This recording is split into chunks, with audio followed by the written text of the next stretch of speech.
Auditory learning styles. Salon koyo ne na biyu wanda za mu tattauna a kai bayan mun yi bayani akan na farko a baya, wato visual learning styles.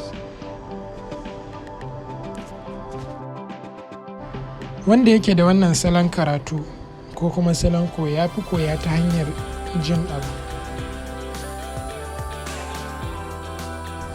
Kuma lokacin da zai tuna abu zai yi ƙoƙari ya tuno abin da aka ce yana wurin.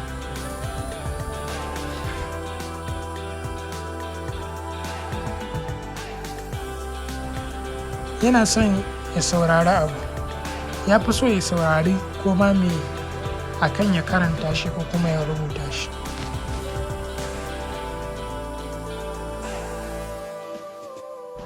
Kuma yana son yi wa wasu bayanai akan abin da ya koya.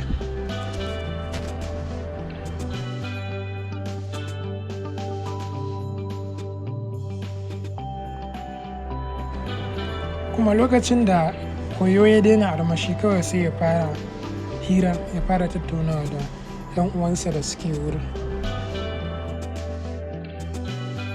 Abubuwan da Auditory na Lana zai yi wajen inganta salon karatunsa shine na farko kallon abubuwan da aka haɗa su da maganganu kamar irin wannan bidiyon. Lokacin da zai yi karatu sai yana yi a fili yadda zai jiyar da kansa.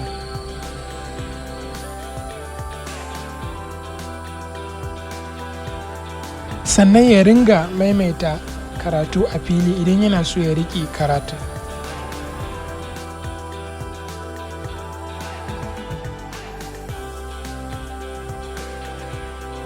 Akwai group discussion ko kuma tattaunawa da sauran 'yan uwa ɗalibai idan ka kasance kana audio learner, wannan zai taimake ka sosai.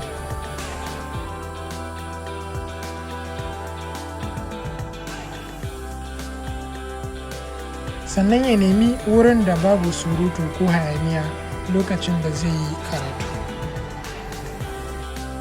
Sannan akwai su irin su podcast da sauransu. Da ƙarshe a yi mana subscribe sannan a sa ƙararrawa. Da zarar mun ɗora za ku samu sabon